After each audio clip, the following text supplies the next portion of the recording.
I'm kind of developing an obsession with roses, especially this one, Raspberry Cupcake. I just love everything about it, except maybe one thing, and I'll address that later, but let's look at all the positives first.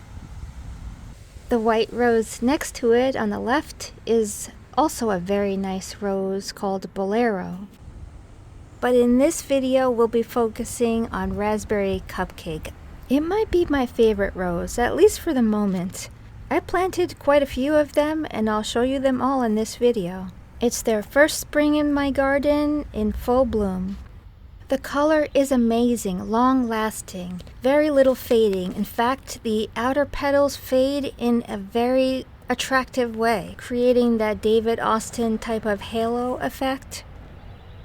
But these pink roses don't bleach like so many other pink roses do. They maintain a deep, strong pink color without turning white or very pale pink. I just love that color. I don't know what to say. It's like a big deal for me, and I've grown quite a few pink roses, especially the beautiful David Austin pink roses, like this James Galway rose. But look how different it looks from the pictures this year. It's actually not too bad in this video, but it bleaches out even paler. Sometimes this just happens. They get very pale. The color is all washed out, bleached, and drained. It's still beautiful. I just love the ruffles on this rose. I just wish it had a deeper, more reliable color like Raspberry Cupcake. Another thing I like about it is its form. It has a nice rounded mounding shape to it. Unlike a lot of other roses, like I love my Purple Prince Brindabella, but that rose seems to need some pruning to be more rounded. While this one, Raspberry Cupcake rose, kind of is naturally rounded. Look at that color, the spiral, the swirls. I just can't get enough of it. This one's a little lanky, maybe because the bird bath creates a bit of shade, and the Poet's Wife rose is kind of competing for space. I planted them pretty close together. I'm going to do some pruning to try to keep it a little bit smaller because I really don't want to block the bird bath. I like to look outside at the birds enjoying it.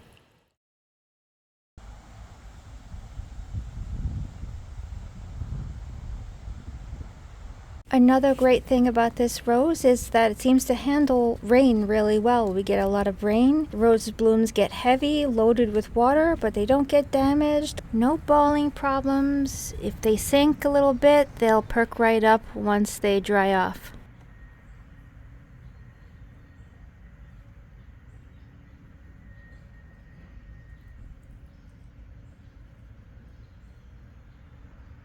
Now, let's talk about fragrance. If you're interested in fragrance, you might like this rose as much as I do. It's not the strongest, but I still think it's very strong. And the more flowers you have, the more powerful the fragrance is going to be. So over time, as this rose grows and gets bigger, it's going to have more flowers, and more flowers equals more fragrance. When I first saw this rose in full bloom at Peggy Rockefeller Rose Garden in the Bronx, New York, I just knew I had to try this rose. There were so many flowers and the fragrance was really nice.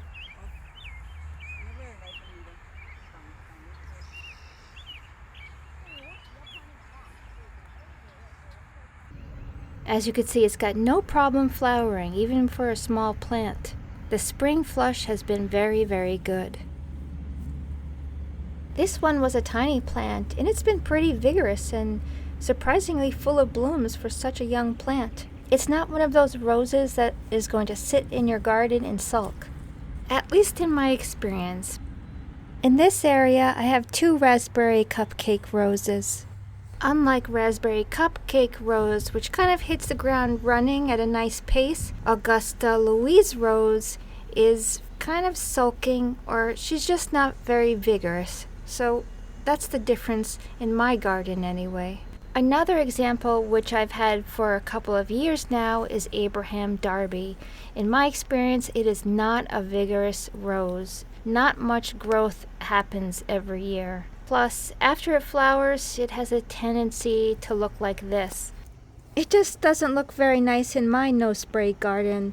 I've given it extra drainage, extra space for good air circulation. It's in a very sunny spot. It's just not an easy rose compared to Raspberry Cupcake. Here's what Raspberry Cupcake rose looks like after it blooms.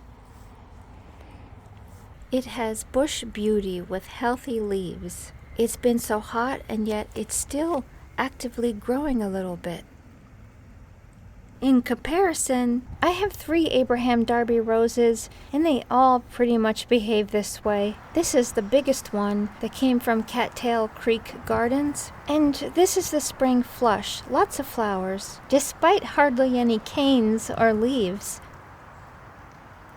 This was another rose that was very bleached this year.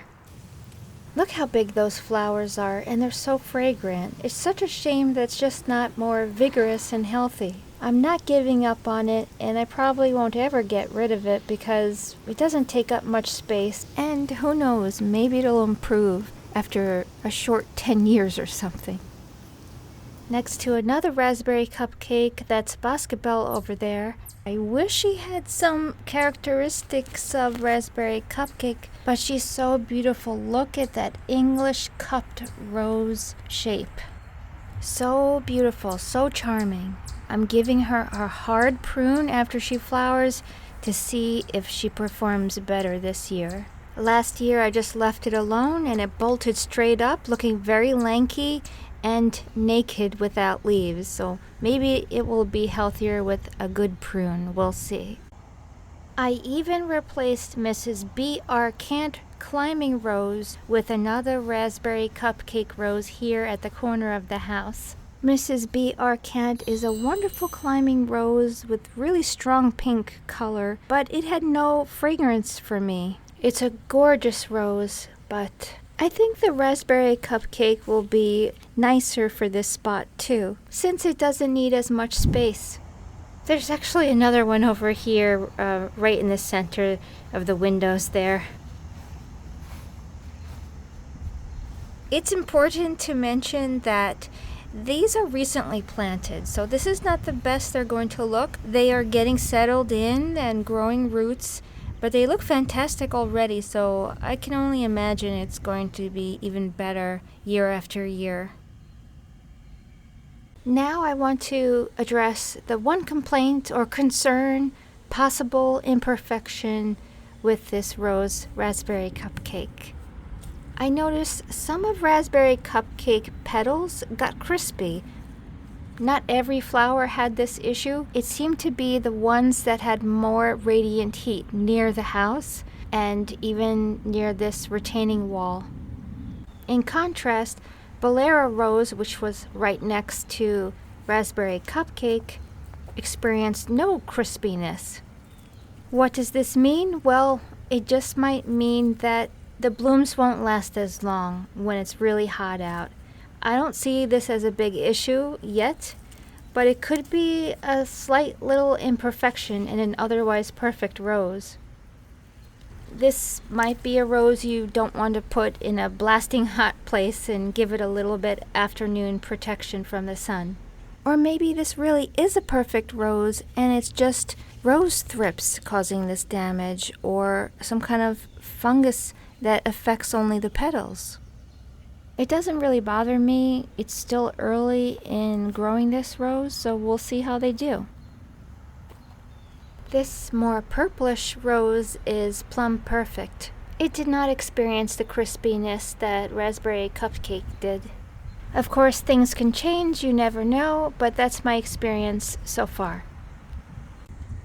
I found these 2 Raspberry Cupcake roses on the left and this Lavender Crush rose on the right locally. I even found a Lavender Crush at Home Depot, but it wasn't even labeled. I think Lavender Crush is easily recognizable by the unique petals and that unmistakable strong citrus lemon fragrance.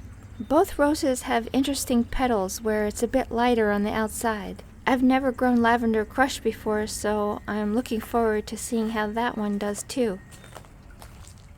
If you found this video helpful at all, please leave a like.